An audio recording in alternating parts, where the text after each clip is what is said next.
So welcome everyone. Thank you for being here today for the final presentation of this Designathon by EBSILUX. First, I would like to invite you to give a big round of applause for all the participants in the room. Thank you.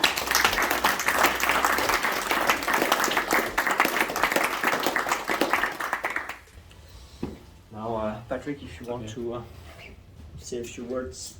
So, thank you, Silva, for those kind words, and I also want to thank not only all the participants, but also all the people here today that have helped us with the organization of the running of the event and designing the event. So a big thank you also to all of the people that helped this event.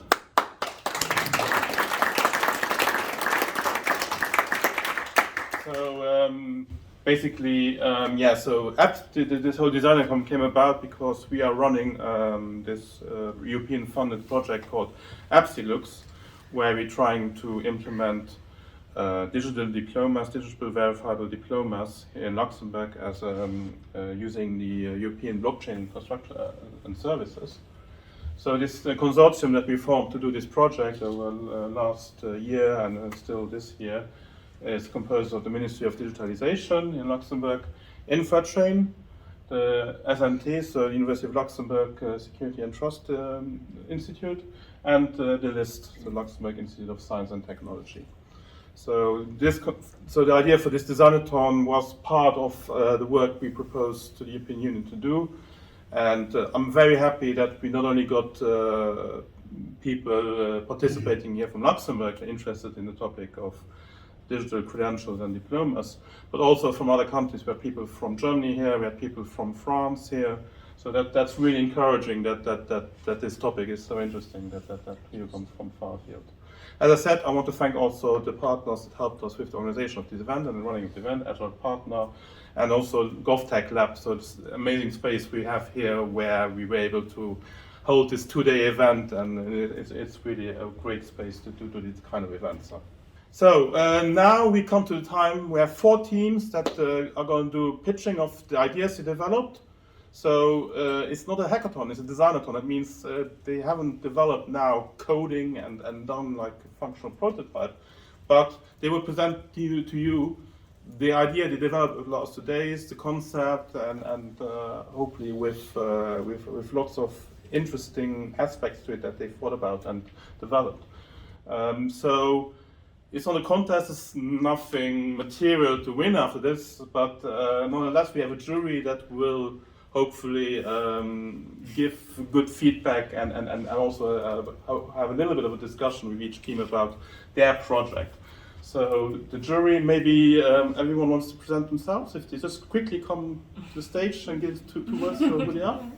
Steve? Okay, I'm Steve. I'm here for the Ministry for Digitalization. I had the opportunity to assist and develop several companies and projects here in Luxembourg and internationally, and mainly always from the idea to the commercialization and eventually a little bit to the exit and the sale. And there have been technological projects, there have been organizational projects, there have been telco projects and so on.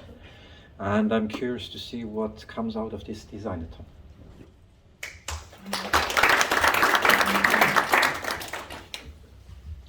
Hi everyone, Wesley Douglas. I've been involved and I'm still involved with many startups here in Luxembourg and many blockchain related projects. I know EBSI really well because right now one of my missions is to be product owner of EBSI for the Digit. Hello everybody, my name is Mark Blau. I'm the director of, in English I don't know how to call it, I'm the director of HR and organization of the state of Luxembourg. So it's a very small employee of more than 30,000 people. And for us it's something very important because we get around 70 to 80,000 applications every year. So diplomas is something very important for us. Thank you.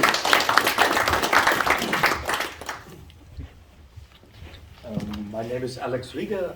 I'm a research associate postdoc for the SNT, so we're part of the consortium, I've been involved with blockchain since 2017 in EBSI in different functions, and it's really cool to see EBSI becoming live and having this event where we talk about, or where you present opportunities to make EBSI not just an infrastructure but something live that can be used. So I'm really looking forward to the presentations.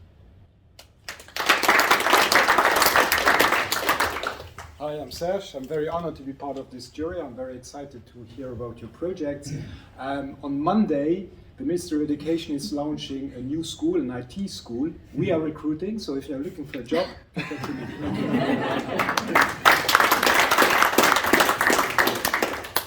So thank you very much for the jury, and they braved the stage to present themselves, so that's very brave. So the topic, the design challenge we posed to the team yesterday morning was, we had some briefing sessions where I explained the context of the European blockchain service infrastructure, the different use cases that have been developed on it, most notably, obviously, the verifiable diplomas.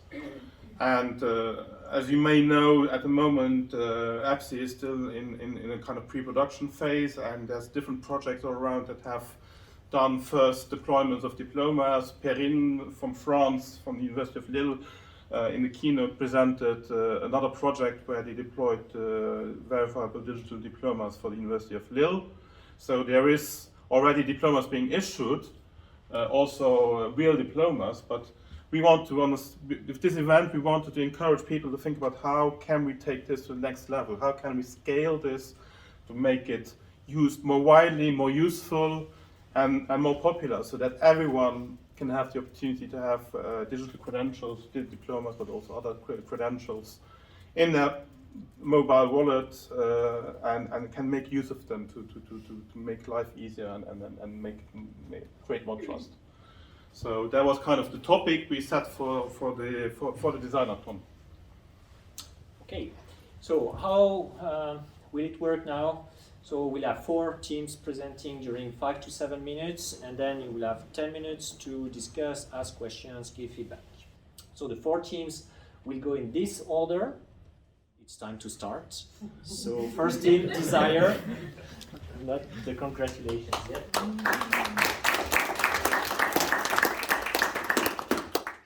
Okay, so we're happy to introduce our idea, our first group, and first group first, so we introduce ourselves. My name is Benjamin Bode, I'm coming from Berlin. My name is Norma Wiesebach, I'm coming from Luxembourg. And my name is Hugo, and I'm coming from France, Strasbourg. And you forgot Camilla, this is our assistant, and she plays also a decent role in this project. Okay. So let's start. How to bring things to next level. So what we want to do is claimed here, learn and promote educational credentials, maybe to the masses. What we did is we want to create a platform which fulfills all the needs we have, that the knowledge, the usage of digital credentials in regards of education is more popular in Europe, and to push this development. And what we did is very simple. We just looked into platforms which function well. So could it be social media? Could it be a Brave browser? Could it be also European projects like Europass and Erasmus+, which might not work that well? And what we did is we just figured out of collecting attributes which we find a new platform, a good platform, should include. And these are the 6 bullet points on the left. And why do we think that we have to start to raise awareness of the students?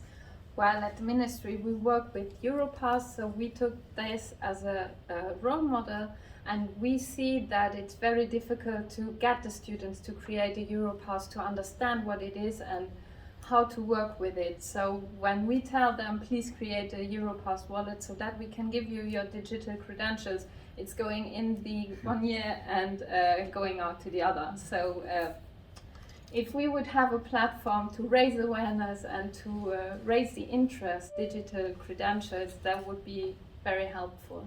Again, this is the way we started. We had our 6 bullet points. It's ecosystem, peer-to-peer, reward, efficiency, network, and ego. ego is also a necessary part in social media. So you have to deliver on this front when you work with young people. And so we choose the colors not by accident, but also to complement with the elements we want to tell you about, that we included all of them in our concept, okay? So what we want to do is, and what is the learning model from Europass, is that we think we should start in schools. And all we're gonna explain now is from the school level. It doesn't mean that it should stay there. We also can include universities, other institutions, but we just want to focus here on the school scene. And so the idea is quite simple. If you have teachers who teach students about credentials in education, you have a base layer. And what we think is it's not so far-fetched, because schools have to prepare for the future. So it should be possible to do that, and it doesn't mean it's length. It could be done in 1 or 2 hours. And students who are very interested, the first thing is they have peers, they talk to other students. That's good for spreading information. And the second part is that we might find students who said, I want to do more. I want to be an ambassador. I want to teach others by myself. And we want to incentivize these by giving them badges, maybe organize EU meetings, so EU meetups, so because we think it's very beneficial to know other young people, students from abroad. It's helpful for my development.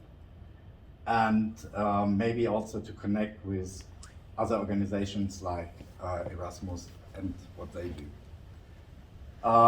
At the core of this lies our platform. So we have training here for teachers and ambassadors. We're using a MOOC platform that also the public can participate in this process. We have a list of learning organizations who've run through this process, so you can find people and person and ambassadors, just maybe if you have questions or you want to develop yourself. We provide information and clean, simple, clear, because we found that on European websites often you can't find the information you're looking for. So it's really necessary to be focused, to be clear, to be on top of the whole development, also in regards of EBSI. And we want to show an ambassador journey, and the ambassador journey is like, how can I become an ambassador? And this is our little lookup, so you have a visual idea in which direction this can go. And for example, look at this process. So I want to become an ambassador. You have a test and learn session, an interview, and hopefully you are successful. And you're gonna be, and you receive a badge. This badge is valid for 1 year, let's say, and then you have to renew it. And this is Desir, this is us, and if you have questions, we're happy to ask and answer. Thank you.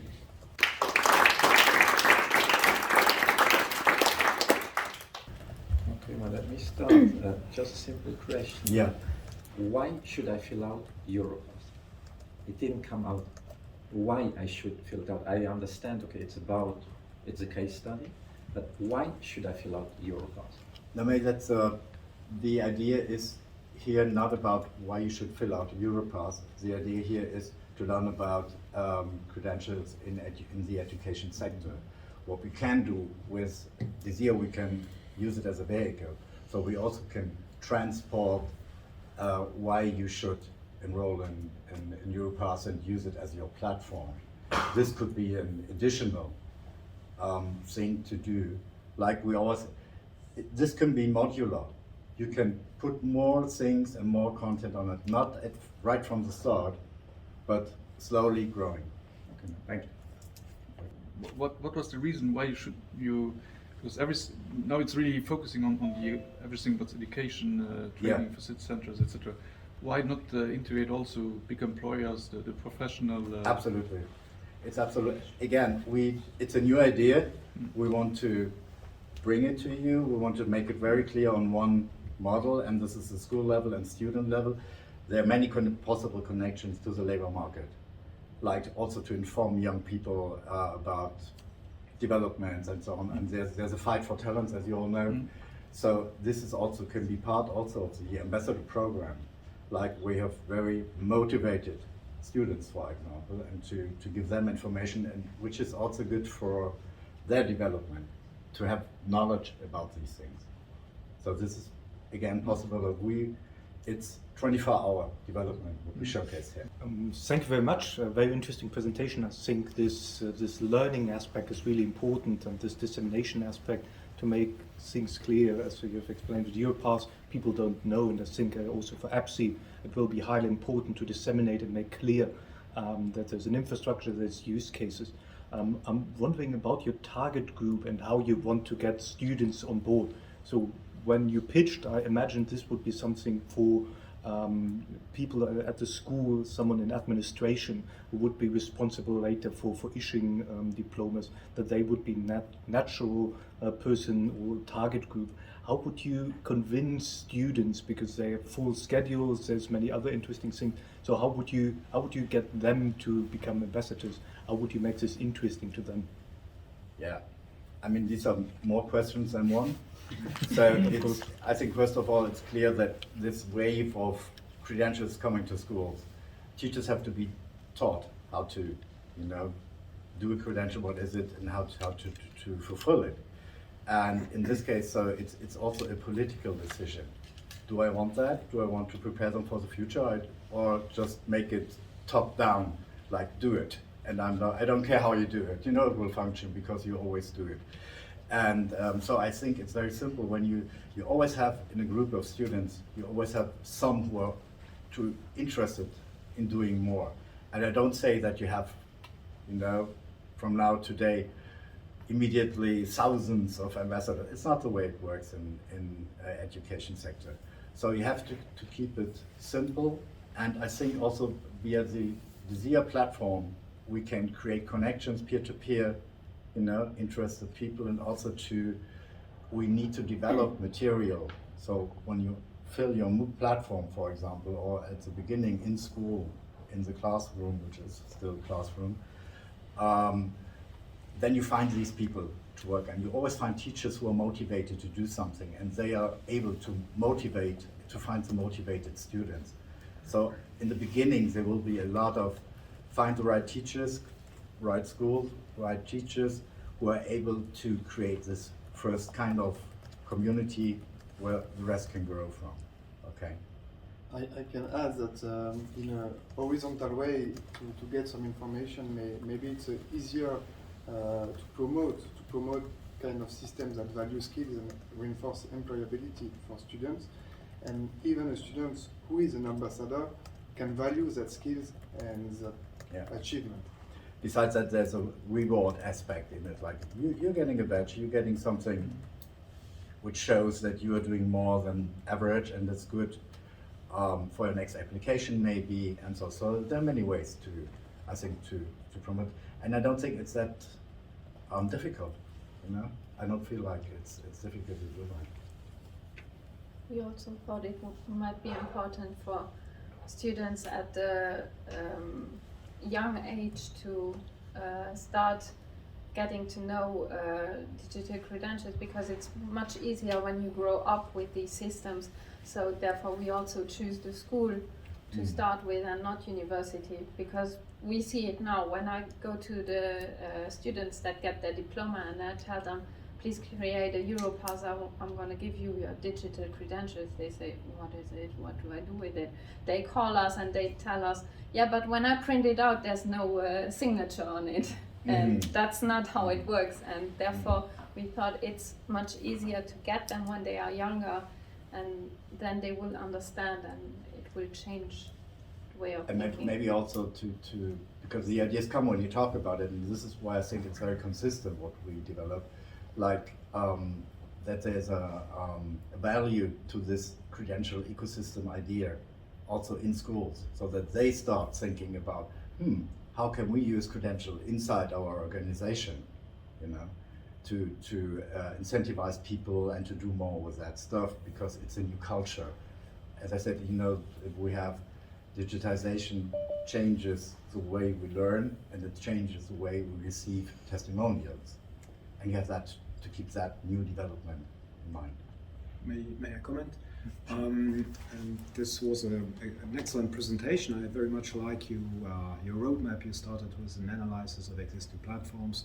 You presented different concepts like the ambassador concept, which I think it's a very good idea. Myself, as an ambassador of the Ministry of Education, it's brilliant to start in schools with the kids at an early age with Europass, for instance. And eventually you presented even a platform and an application. So this, for me, is a consistent project you presented. I would like to stick to one detail, Ben. You mentioned about the badges. I'm a big fan of badges. And you said something, I'm not sure if I quite understood. It's a badge that you will deliver, kind of reward, which is excellent for the kids. But after a year, you will remove it. So this sounds for me a little bit pessimistic. You give something and you take it back. No, we say it expires. It expires. Okay, so because we think that there will be developments also, so you need to train yourself again on some new topics, or we say, okay, have you passed this new MOOC platform video to the development of this new kind of form of credential? And if they did, it is renewed. So it's not like a big thing, but you need to stay in touch with the newest developments. And this is also to put some, it's not maybe not so good to give something forever. Somehow you need some, pulling and pushing. Yeah, thank you. There's also an example for the badge. You are now an ambassador. Then we created to show a bit how it could look like. The thing is, how do you select the credentials? I mean, credentials are credentials, but how do you select it to get to keep the quality up? On the one hand, I mean, I can get credentials and that's fine, and have many badges and so on. Sorry, so what? Yeah. How do you select them? I mean, the rationale. The other thing is, which didn't come out, is how are you evaluating? If you take the ambassadors, how are you evaluating them? And then another feedback is you based everything on Europass, but you didn't tell what Europass is. So. Okay. So maybe KPI is not what we are looking into, to be honest. It's education, it's not business. But we want them to perform, that's for sure. And I think it's also in their interest to perform. It's a 24-hour look into, so this would be one point to say, okay, we need a kind of quality management for our ambassadors, because they belong to the system, so they need to deliver, right? Totally true. Already when you onboard them in this process, and this is why we included an interview and not only a test, that you feel, okay, which kind of person is it I'm dealing with? So that might be a first layer of proving things. The other question is, I haven't understood it so far. I mean, the whole thing of credentials is in development. We have a test phase for EBSI now, and so I think that the people who run this and lead this are in contact with the latest development, don't have failures here and choosing a wrong technical stack or something that is not useful in time, But this is all I can say about this question. Thank you. And it's time to switch to the next year. Thank you.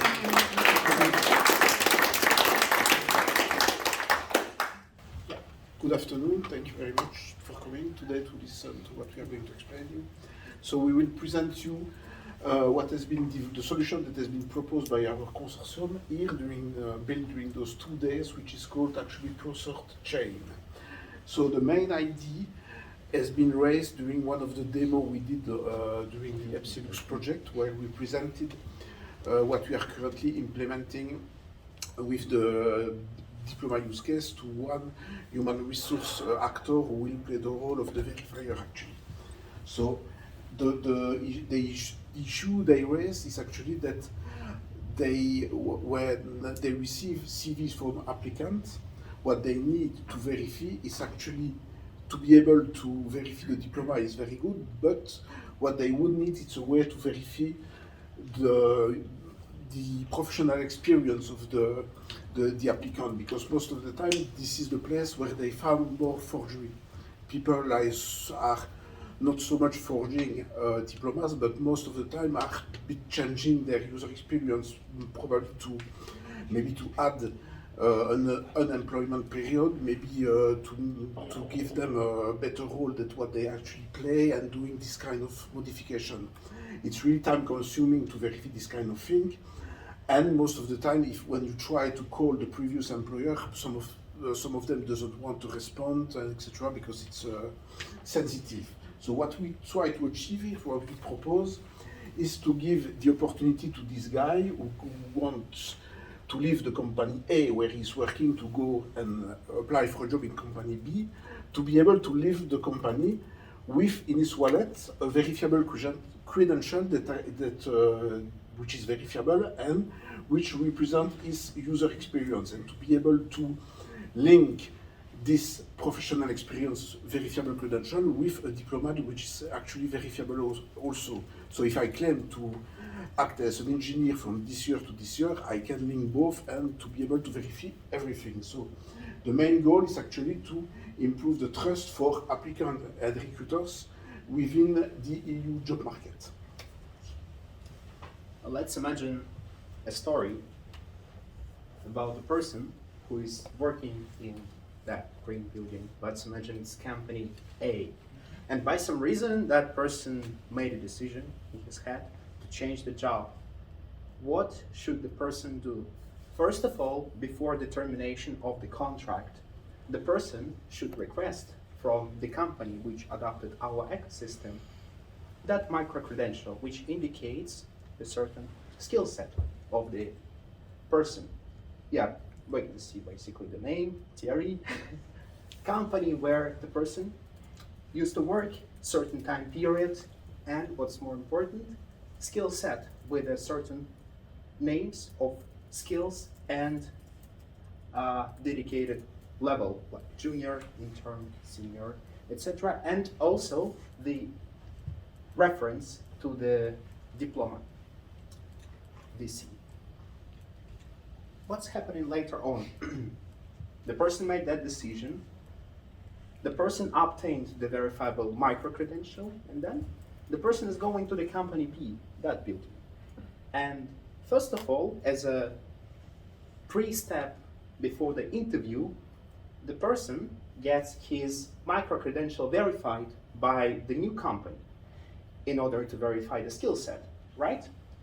And let's go even further. Let's imagine that later on the person changes his or her mind again and decided to change job. In that case, company B will issue another credential, termination of the contract, and then later on, both credentials are going to buy the next company, and yeah, this is more or less the approach we have behind the ecosystem. Yes, and I'm facing, the main problem, and that is how can the companies trust each other?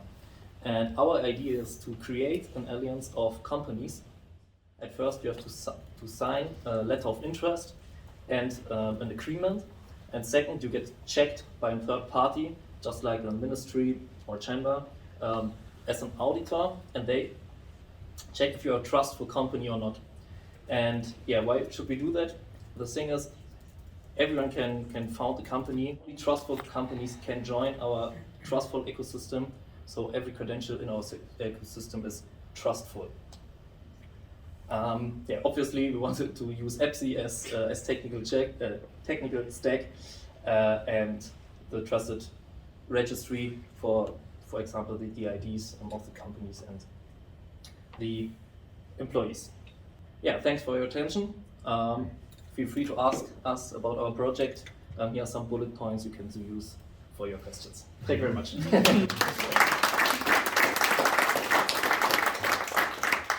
I find very interesting. I always like it when you do really storytelling. It was very clear. Perhaps a question behind what will be the incentives for companies really to, because I think it will only work when you have a mass of companies which are which are in this alliance, and what are the incentives that you can give the companies to be part of that?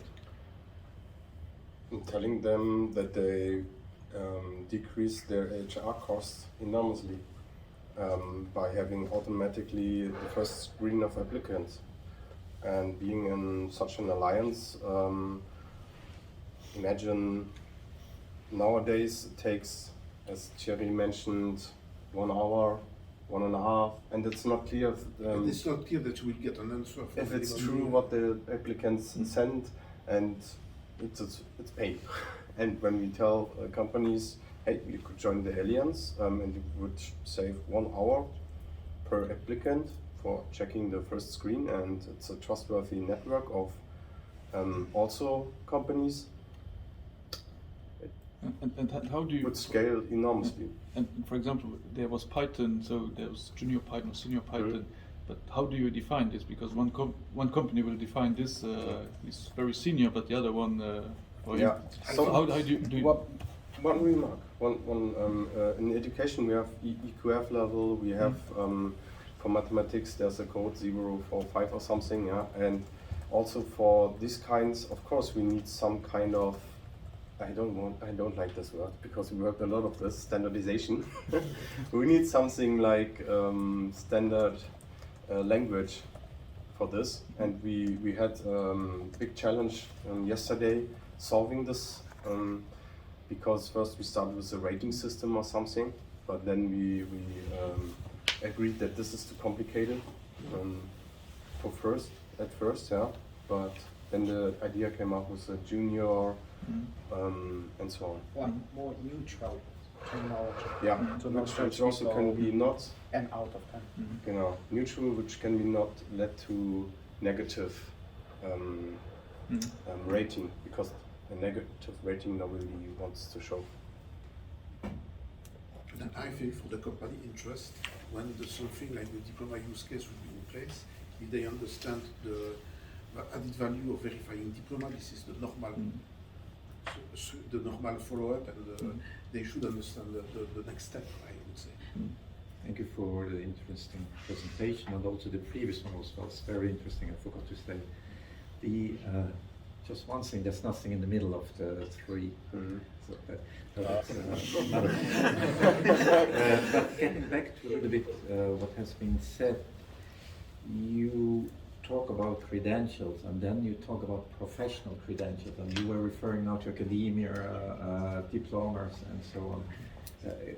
How do you define it? Because, I mean, when a company is looking for something, you not only look for the academic credentials, but also for the real experience. You want somebody who can do it, who doesn't only have the entrance ticket, but who has done the journey already, on one hand. And the other thing is, what hit me a little bit is you were saying the employee has to request this credential. Listen, when an employee requests a credential at the employer, there is an alarm bell, okay, he's looking for something. No, it's just some feedback. I mean, I'm taking the other side. And then finally is, who will use it? How will you use it? Because very often employers, companies, they are not going to hunt themselves. They are going to outsource it. So maybe it's just a suggestion.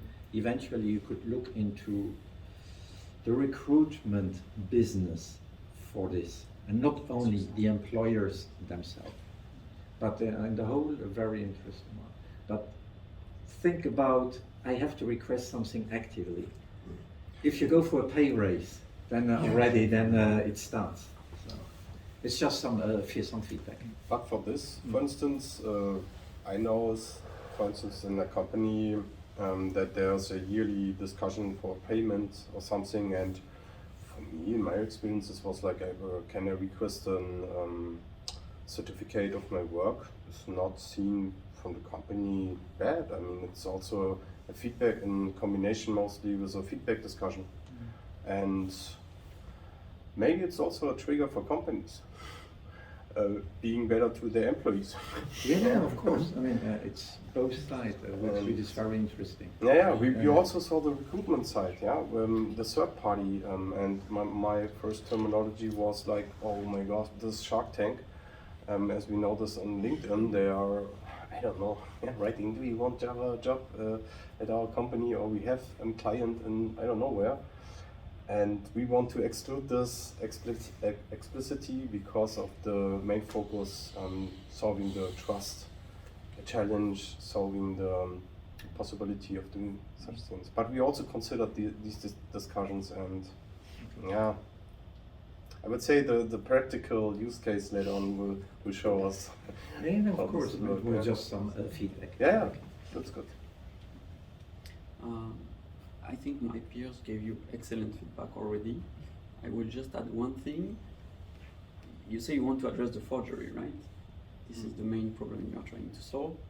Of course, there are forgery in the titles, but I think most of the time forgery is happening in between the title. What I mean by that is, okay, someone will write, I'm a junior Python developer.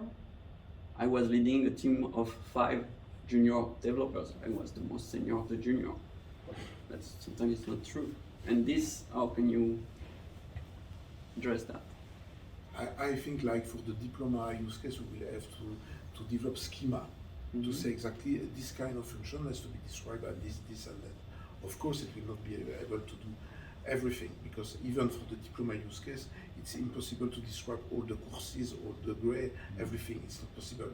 But everything, most of the thing will be in standardized, schema to add a level of detail which is not too much to fill in by the companies, because we do not people to be going by implementing stuff, but to add enough detail in order to be usable.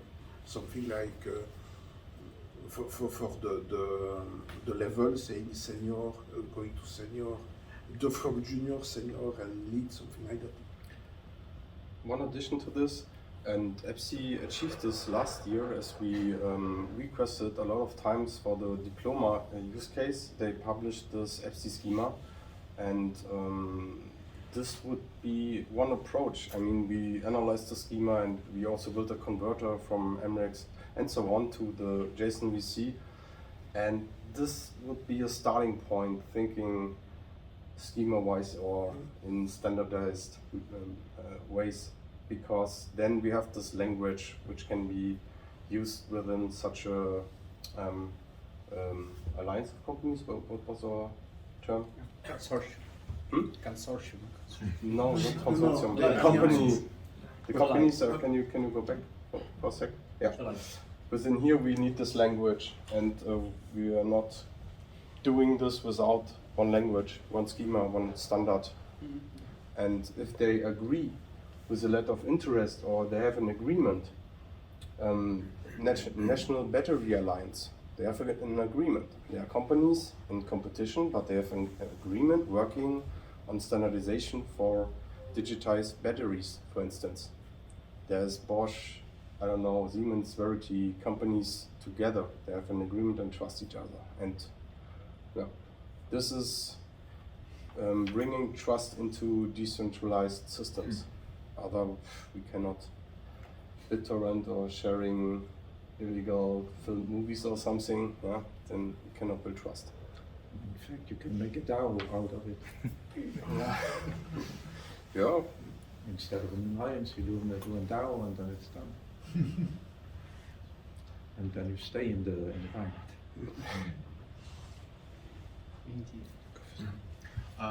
This was a fantastic idea you presented.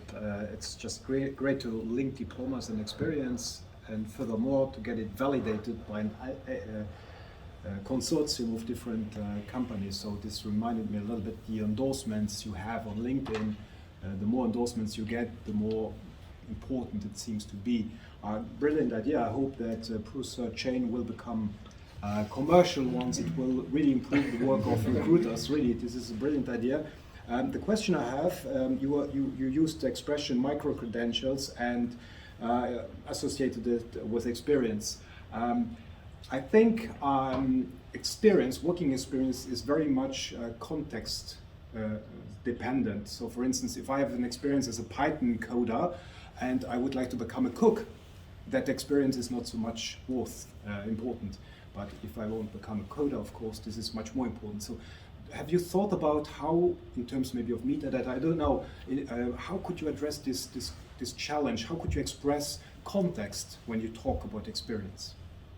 Just to brainstorm the question a little bit, it might be some kind of metadata section of the micro-credential where we somehow group those hard skills by, for example, let's mention like Python, Java, etc., coding, like metadata, attribute, coding, or software engineering. Let's be more official. Yeah. Probably, yeah, metadata in the micro-credentials might help us. One thing about the terminology micro-credentials, we are also working with this artist and Berlin in Germany in the ID Union project. And also our colleague Benjamin is working in a package called a glossary. And there we try to understand what is micro, what is nano, and are some micro-credentials one big credential, and we try to figure these questions out right now, or actually currently. And yeah, speaking of micro-credentials, this is a whole new terminology, and metadata, new term, and we face it as part of your lifelong learning experience somehow, yeah. And we don't know yet 100% what micro-credentials are and how to face these, but we know technologies like credential chaining for combining maybe credentials to a diploma credentials and so on, but yeah, that's why we use this term. More to explore. Thank you very much.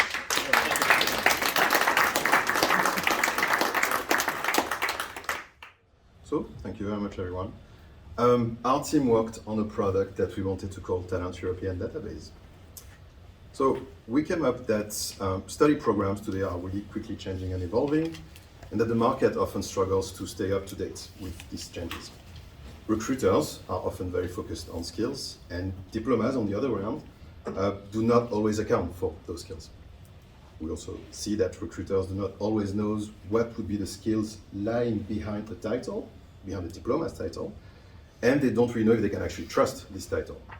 So that leads also to, unfortunately, sometimes recruiters that would avoid to actually confirm the validity of a diploma because of time constraint or any other type of organization issue. So how can we help recruiters discover what lies behind the diploma title so that they can validate the skills young talents have? Our solution is a web app powered by EBSI blockchain and structured diploma metadata. We would use artificial intelligence to match skills with diplomas, generating a trusted match score between those skills and diplomas. Two features associated to this app: a public search engine, so that we can simply search what are the skills connected to a diploma and what are the diplomas that will have a specific skills. Another search engine functionalities would be around accessing students' wallets with credential skills to address the point mentioned above of recruiters checking diplomas of candidates. Yes, so in our solution we have basically these three entities. So recruiters on one hand, universities and talents, and we want to bring those closer together. So the recruiters, how they work, what they do these days, are they define, of course, jobs and internships that can be very interesting for young talents. But they have clearly skills in mind. So they have skill titles, skill descriptions, and that's their mindset. The university, on the other hand, they are the issuing diplomas, and these three are the main information that are currently relevant in recruiting when it comes to diploma. So the title, the date you got your diploma, and of course the university itself. But we want to enhance this. We want to add a lot more to this. With a structured metadata, we want to add a lot more of information inside the digital diploma. So for example, all the descriptions of the modules, the titles of the courses, and other metadata like the language of the course or how many hours the course was, to make all this data discoverable. So the talent, on the other hand, would now have a student wallet with diplomas, but not only a simple title and grade, for example, but have all this structured metadata behind it. So it could also work in the same manner for certificates later on. So what that means, so what can we do with now these additional information on diplomas?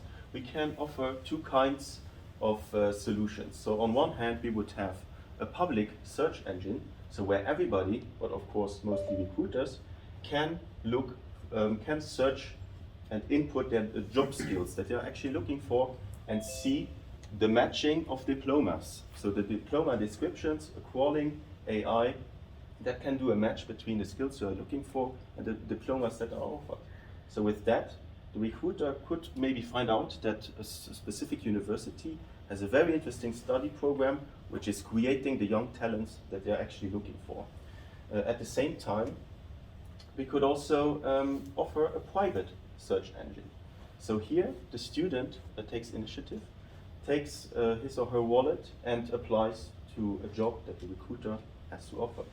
So now the recruiter can open up the talent's wallet and see the diplomas, of course, the same way as today, but now could understand what skills relate to that diploma. So it's now the recruiter would understand, okay, what does it mean when you have a Master of Finance in 2020? Maybe it's a different skill set than it has been a few years ago. This is the Solution Talent European database. We propose a maquette based on the wireframe to project the solution in the real life with a design concept. We have a lot of iteration in the wireframe, and I use this wireframe to present a different use case for one objective. Is just to focus on the parcours user and not the design. No panic, the user parcours is very, very simple. We have two use cases. At the first, public search engine. The objective is, for example, I'm a student or working in the recruitment. I would like information concerning a name, a diploma, I don't know, and or a lot of skill. It's just take information in the search bar. For example, Google is the system equivalent. I search and I have a lot of information, for example, a diploma. I would like a name for a diploma, and we have 12 diploma. I click on the diploma and I have a lot of details concerning this diploma with a lot of skill, program, and school. Second use case, private search engine. This use case is reserved professional, is the word professional. One difference is search talent. For example, I working in the recruitment. I have a CV concerning the potential candidate. I put the name in the search bar, and I take your wallet with a lot of diploma with skills, a lot of skills, and the program, and so on and so on. So I guess we went through an exercise of business canvas model, and we were discussing also with different users and experts in recruitment to continue and define our go-to-market strategy, which would be in 3 phases. The first one is designing, obviously, the AI algorithm to provide the match score between the skills and the diplomas. Second is about the search engine for searching individual credentials and search engine to find skills and or diplomas. Second iteration, potentially, would be to start onboarding non-university certificates, such as any MOOCs that we can find online, potentially including about how we can indeed think about including professional experience. And a third one on this second iteration, which is about creating an API that would simply connect this web app with classic applicant tracking systems. So I'm a recruiter, I'm getting a candidate off a stage, I have a tick bar, I know that the credentials of that candidate are actually trusted in. Third iteration, potentially exploring the possibility to discover individual students, individual wallets of people that would actually agree to show their information with some form of notification system, as in, I want to view your profile, okay, I give you access to view my profile right now, so that's it.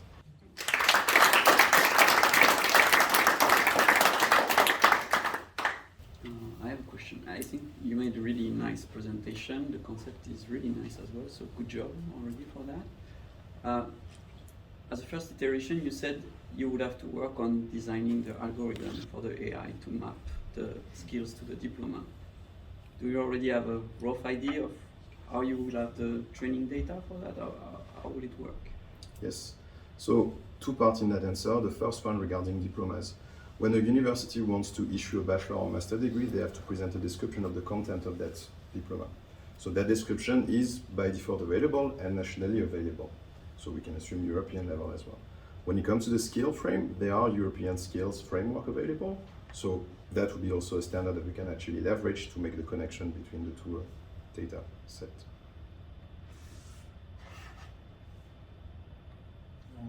From my side, congratulations for the well-visible presentation. The other thing is just a thought about, okay, you have the university, you have the description of what has been done and so on, but how about the assessment? I mean, I'm a recruiter, I'm eventually interested first, okay, which I have skills and which university eventually can provide them, but I eventually also want some assessment of it. And because even if you have one university, another university, and eventually they are not even on your metadata side, this one is better, and this one is a little bit lower with linking the skills, but this one has a better reputation, so I'm going for that one. How are you going to address that one? So I think it's a very important question that we would actually not consider in this application, because it is indeed a topic that is subject to so many biases.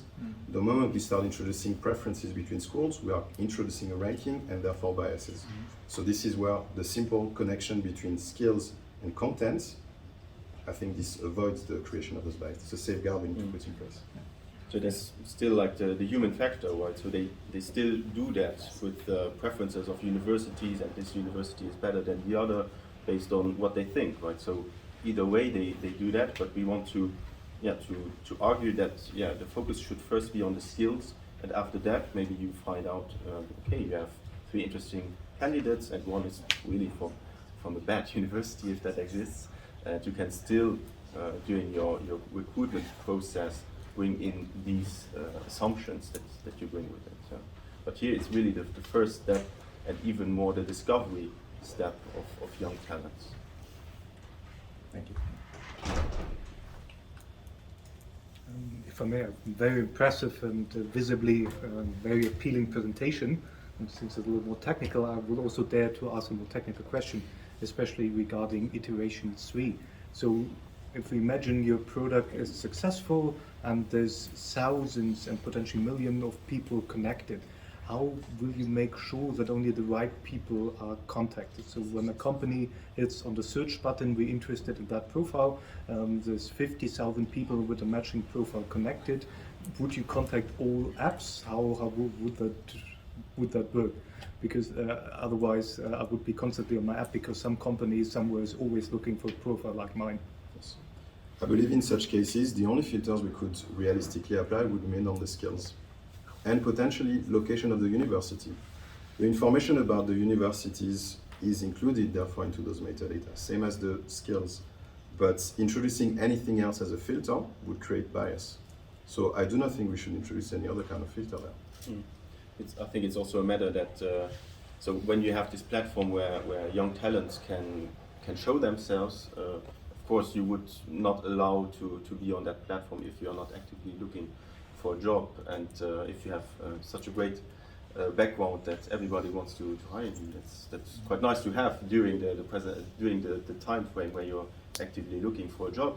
But at some point, we will have so many informations, like not only the diplomas, but also work credentials, maybe from the other team, maybe MOOCs and other certifications, that the search can be very narrowed down. So you would not have, okay, all these 100 people fit to your job. No, these 3 are the ones that fit the most. So you could also imagine like a match score of the background and the talent. And as soon as you maybe bring in a description that the student can provide themselves to a bit explain themselves, their soft skills, so like a layer below the trust level in a way, you can really imagine that, okay, you will find the right people to the job, not thousands and thousands that you now need to take further in the recruitment process. From my side, also congratulations, excellent idea for this matchmaking site or marketplace. I think it's brilliant. My question is more related to trust and who can upload in the wallet of the student diplomas. I think like you mentioned the issuer. I guess the issuer is one of the key parts. Like the previous team, they had the idea of an alliance of trusted, a network of trusted nodes. And in your case, would you, for instance, just trust ministries of education, accredited universities to issue diplomas or upload it in the wallets, or can everybody fake some institutions and fill the wallets with some fancy diplomas? So hopefully not. And I do believe in such cases that when nationally recognized diploma is issued, there is some form of validation about this. So I'm a university, I'm issuing a diploma, so there is some form of validation there. And so in such cases, because this validation is happening, and because we would be talking about universities that have been already accredited, that have already got the approval from national authority to issue those kind of diplomas, uploading these would not necessarily create so much room for privacy issues in some cases. What could be included as well as additional step is, even if by default potentially those new graduates could be uploaded there, they can still have a choice to say, actually, no, I don't want my data to be pushed there, so that's my choice. So I think the upload of the initial data should come from universities. And if we go on the idea of using EBSI to using as well the digital identity, then we can also confirm who's actually uploading whatever they want there. I think there's also a clear incentive for the universities to do so, to get in contact with the market and to have an interchange between what the market is looking for and what we are actually offering. And there you can imagine that there will be a lot of connections being made between those two entities in the sense that a company may discover that this study program is exactly what we are looking for, and maybe we can cooperate, have internships, agreements that maybe the students that doing their study programs can work 6 months at this company and so on. So it's really like showing the quality of their study programs, and they could even say that our students get matched a lot on this platform with the companies that seek out for these talents. Yeah, that was exactly the point that I wanted to mention. I think there's also big interest for the university to really see what are the companies searching for skills and then adapt their programs to. So we have these 2 use cases, so from the student, the individual, the company, but I think the third one is really the universities, which could have really interest in that. But for the rest, really very interesting and very visible presentation. Thank you very much. Just one further remark. Finally, you put now the canvas on, and I always focus on the key proposition and the revenue streams. Sorry for that. But if I look at the revenue streams, and then about the customer segment, there's a gap because schools, university will eventually be using it, want to use it, but they are not going to pay for it. So I guess, if just a feedback, have a look at your revenue streams, especially for iteration 2. Iteration 1 is nice, it's maybe an MVP. And then look at them because the key propositions are fine, revenue streams are not in line with your customer segment. Okay, thank you. Thank you very much.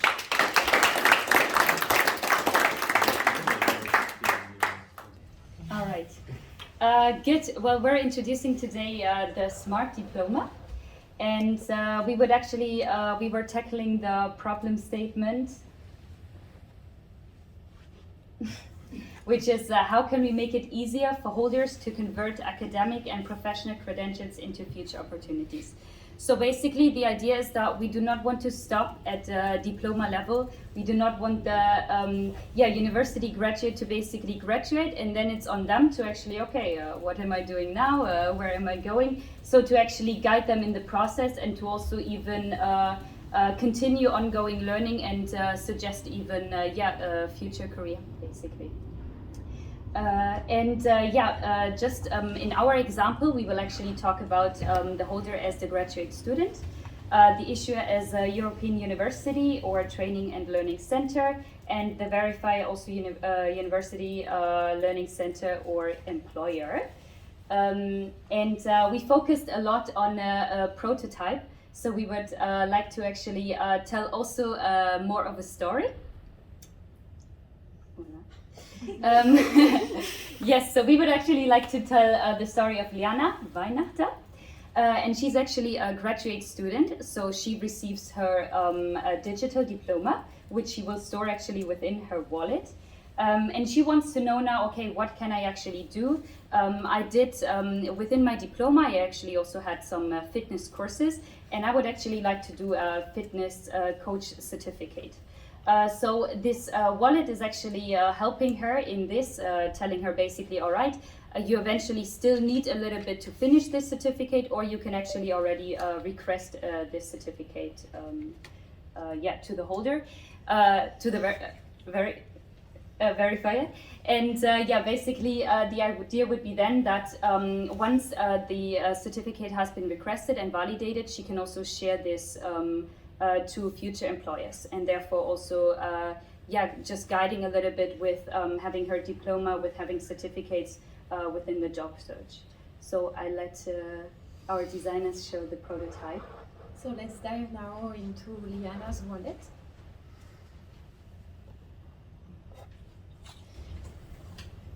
So here is Liana's wallet. As you can see the list of the certificates and the diplomas she now currently owns.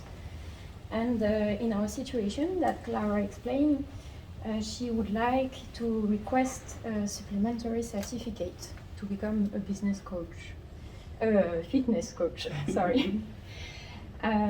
So here you can see one of her diploma. You see the details. You can also access the details, the list of courses with the grades. We can notice that 3 of the courses requested to have the certificate to be a business coach are already present in this diploma.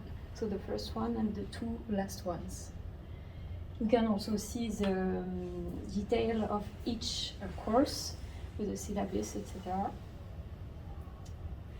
And now to request this new certificate, she will go into her profile analysis, which is a global analysis based on what currently Liana has in terms of diplomas and certificates. And based on the skills contained in these diplomas and certificates, we can show broadly what her main areas of competencies are. So in this situation, psychology is the first one. Based on these competencies, we can make suggestions to Liana. We can tell her, you already have all the modules validated to get these 2 certificates. For these other ones, you are missing a part of the modules which are necessary. So she wants to get this certificate, fitness coach certificate. So she has a description of the modules which are necessary to get the certificate. As we have seen already in her diploma, she has validated all 3 modules, so she can now request a certificate. It is now pending because the Learning Center has to validate her request to review that she has successfully gotten the modules. And after a few days, let's imagine, she got an answer and she gets the new certificate. So it is now validated here. Now she wants to apply to a job where she needs to share this certificate and also a diploma. So she will select the certificate and the diploma she needs to share. And she also has the possibility to choose which information she wants to share or not to the potential employer for each element on the certificate or diploma. And then she just has to validate the request and wait for the answer of the employer if they want to employ her or not, but unfortunately we can do nothing about that. So that was it for the demonstration of the app. So I will be very quick. So what we want to achieve is a data flow that could optimize the data that already is available through the diploma and try to advise and make it clear maybe the next steps. You can do it now. You have to go with a PDF or something to a place and someone will have to validate it. But with our solution, if the ecosystem exists and it's available, it's possible to do this easy data flow or smart data flow. So it will be time and cost solving. That's nice. We'll improve data quality because from the university side and the training centers and so on, we need to improve data quality. The data exists, but it's not structured yet. Part of it, of course, and this is a good opportunity. Trust and so on, it's based on blockchain. It's a layer that's below, so we don't care about it. And improved employability, because that's a very critical aspect of our life. So the possibility of guidance for these new graduates is something that's very demanding. And environmental friendly, because no paper, just digital flows. And that's it. Oh, sorry. We have some problems here because the ecosystem could be a little bit complex, but it's possible. You have just make it structured, open, agnostic, but in a way that can be exchanged. So education data ecosystem, link it to a broader ecosystem of data, maybe training centers or whatever, and change management, maybe Clara, she loves this part of change management. No, I think we were just thinking about how we can implement this. And the idea was that we're going to actually start prototyping with a few universities, with students. We're going to work on this more in an agile way, that we're gathering feedback, we're going to improve the whole system. And I think this is also, of course, a challenge to actually make the whole system understand the benefits. And therefore, our idea would be that the implementation comes by seeing that it works for others. So, thank you.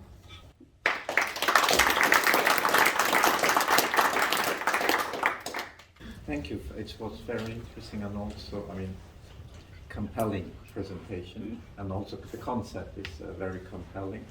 I have just one thought is, okay, now it is within, let's say, one learning institution. I have done these courses and eventually can take this, get this certificate from the same learning institution, same university, let's call it the university. It's fine. But if I now have done some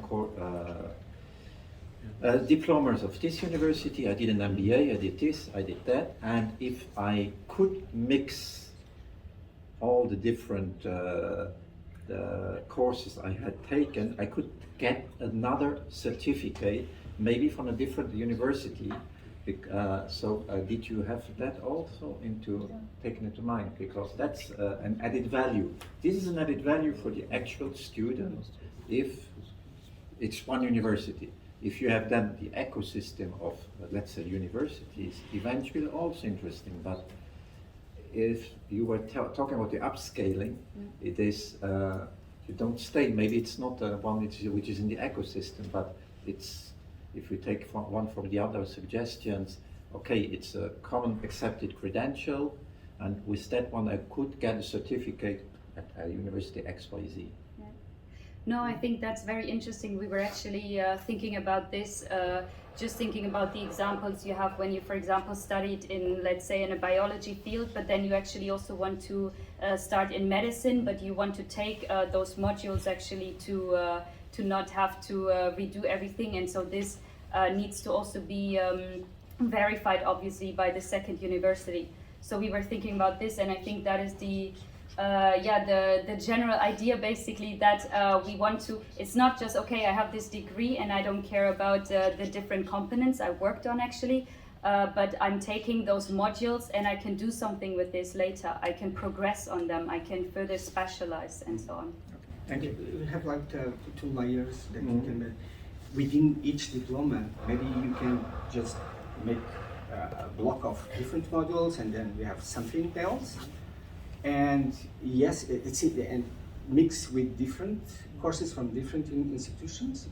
It's also possible because the data it's like modular. So you can, if the ecosystem knows that it's possible, the data is there. So it's just a question of mix.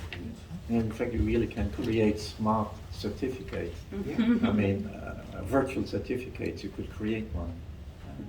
Yeah, something like that. Yes. Very interesting presentation. I really like the click prototype and the interactive element.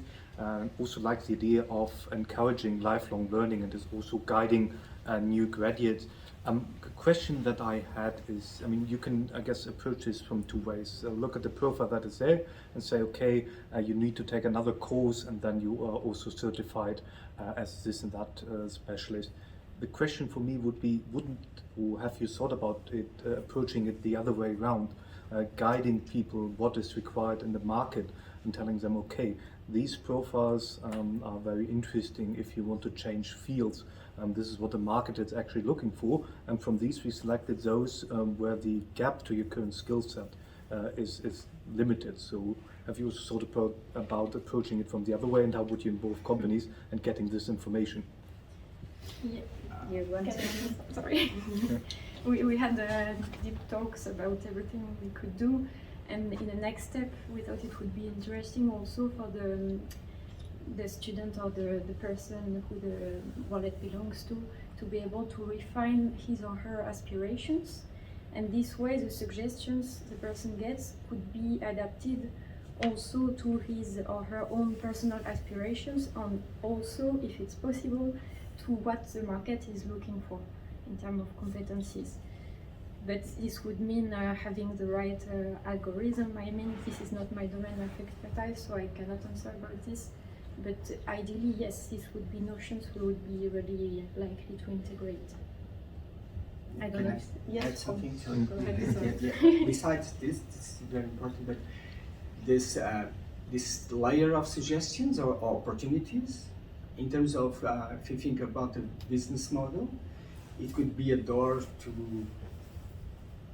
to pull data from the market into this, from the ecosystem. So you are a company, you are providing something, and if user allows it, you can have that kind of data on the opportunities layer. So it's a way that you can maybe go to the market with this.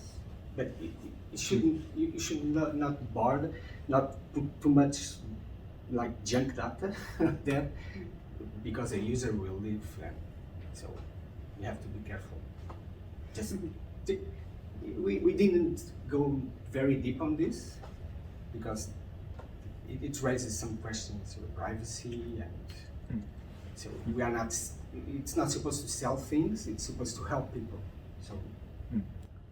But I think it's worth thinking to that direction and helping people to understand what they should focus on, because knowledge is growing bigger. You can basically learn anything and you can keep learning for your entire life. But if you don't just do it for the fun of learning, because you need to change fields, because, for example, if you have been a mother and have been at home, or father, if you have to change, have been out of the job for several months or even years, get suggestion how they can come up to speed again. And I think that's important, and not just offer whatever you can learn and what's nice, but also tell them what will help you advance. Like the trends in the market. Yep. And so on, We were actually talking a lot about the case, let's say, if you are actually a finance, if you studied finance, and then having like a suggestion, for example, towards like ACCA or towards those certificates.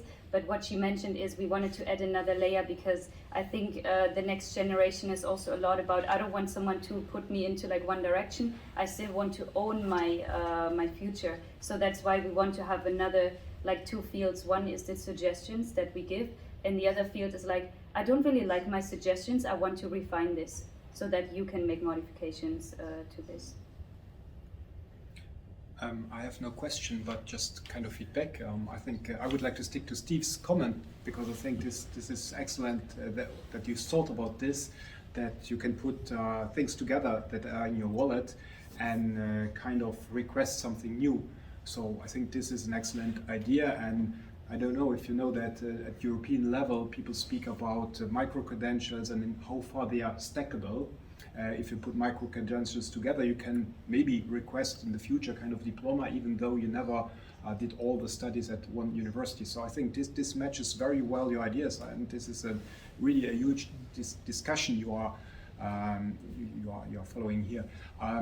Just at the end of this designathon from my side, just an idea what Steve mentioned. So this reminds me actually as a kind of smart contract.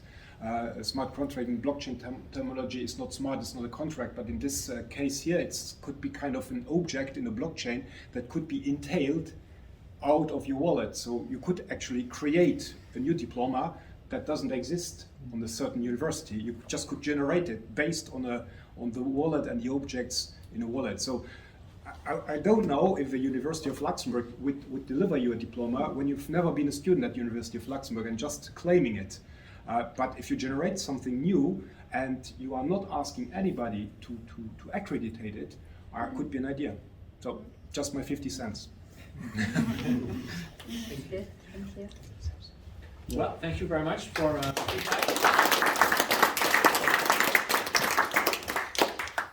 So I think it's time to congratulate all the participants, the 4 teams. Thank you very much. You did an amazing job.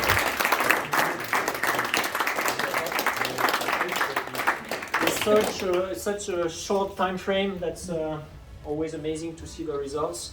Thank you for the people who are connected online and who followed the presentations. And yeah, for closing words. Closing words. It was quite amazing what you can come up with as concept, all the teams. So thank you again for all the teams for the hard work and what you presented here. Thank you to the jury members for agreeing to come here to give feedback and listen to the teams. And thank you again to all the people that helped organize this event and run it. So thank you again.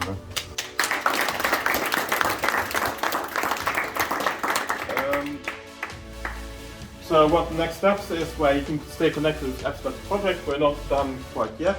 We still have some work to do as well in what we promised to deliver to the union and to our stakeholders.